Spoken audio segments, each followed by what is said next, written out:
So today I'm going to go over what I would consider to be an intermediate technique for butterfly.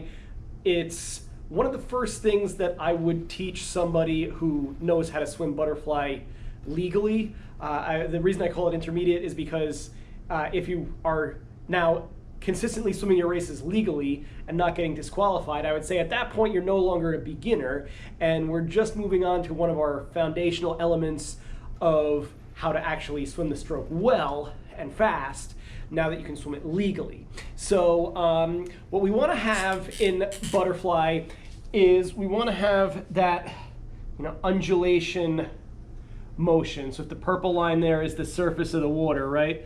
We want to have this shape in our butterfly. And even if you know nothing about swimming but just have seen swimming, you probably already know that, right? It's the thing that sticks out about butterfly and is what makes butterfly beautiful, maybe the most aesthetic stroke of them all. If you don't know what aesthetic means, we'll just stick with the word beautiful. It may be the most or the least efficient stroke in terms of the amount of strength and energy it takes to swim it, but I guess compared to the other strokes, butterfly, we sacrifice efficiency for beauty. I don't know, maybe a lot of people can relate to that. But the problem that we have sometimes is, so people know that we want this, but then instead of getting something beautiful, they wind up with an ugly monster that looks like this.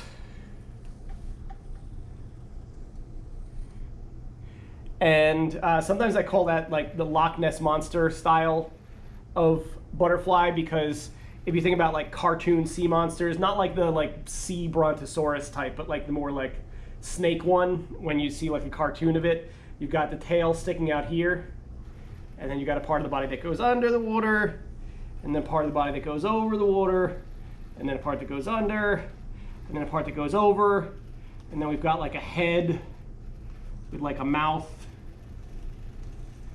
right? And then a couple of like dull, lifeless eyes with angry eyebrows, because sea snakes are usually angry. They're very aggressive, territorial creatures with sharp teeth.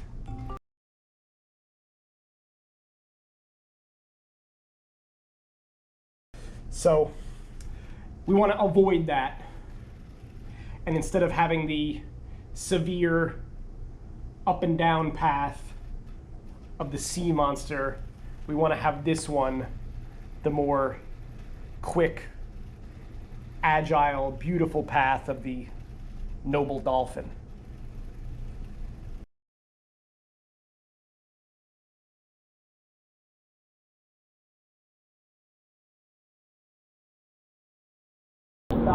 So how are we going to have our correct undulation in butterfly while avoiding the sort of snake monster diving angle?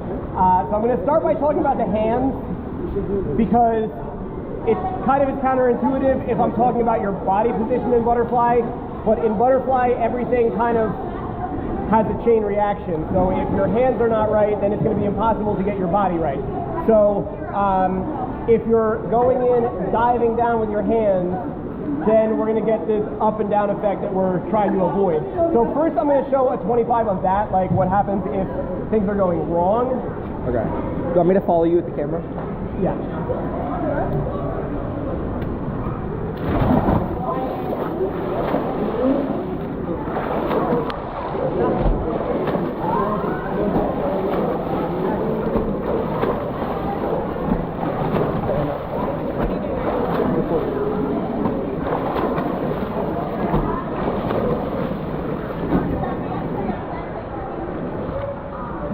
So I'm diving there and getting too much up and down. So to avoid that,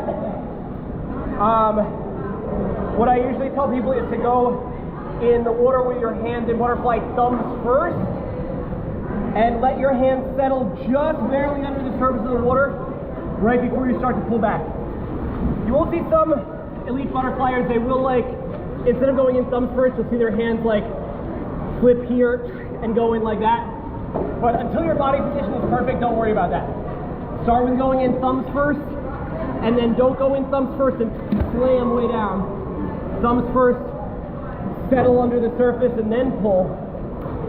So that even though your body will be undulating, your hands have that kind of like relentless back and forth movement that you should see with good butterflyers. So I'm going to swim a lap of regular butterfly now.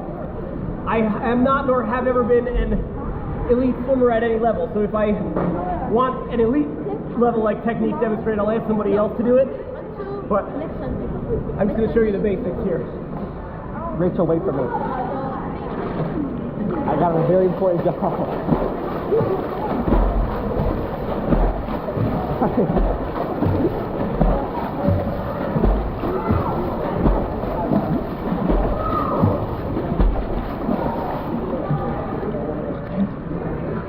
Okay, so now that we know that the hands are not going to screw things up, let's add the undulation that we should have.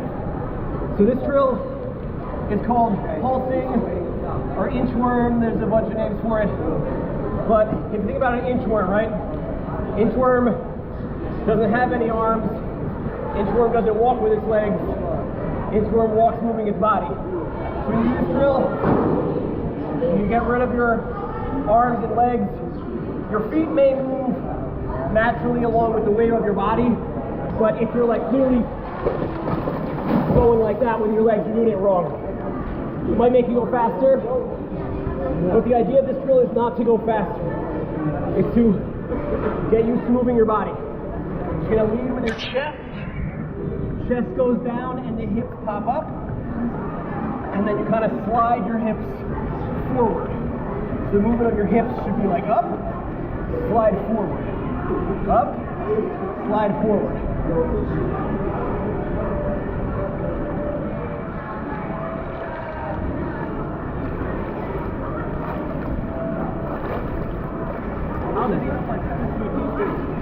I got a job in the future.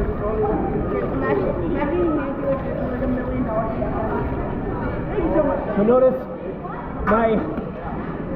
my arms and legs, I'm trying really not to help with them. My hands should stay like still at the surface, not doing breaststroke pulls, not making the undulation with my hands. Feet are not really kicking. It's the chest and the hips that lead the undulation. Turned off.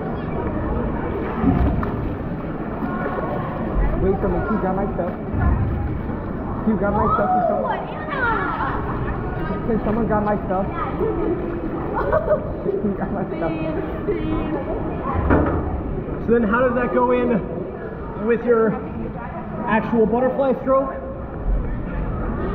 So I talked about before, we're going to go in thumbs first and let your hands settle right under the surface. That should be synced up with the chest going down and hips popping up. So those things need to be synced together. Your hands going in and settle just under the surface right before you start to pull back. Your chest pushes down towards the bottom and your hips pop up towards the ceiling. Those things all happen at the same time, and then you start pulling from there. We'll do one last 25 butterfly. Yeah, this is my butterfly, so it's not perfect, but it should have those basic things together, like I said. Rachel, please wait for me. It'll be 5 minutes.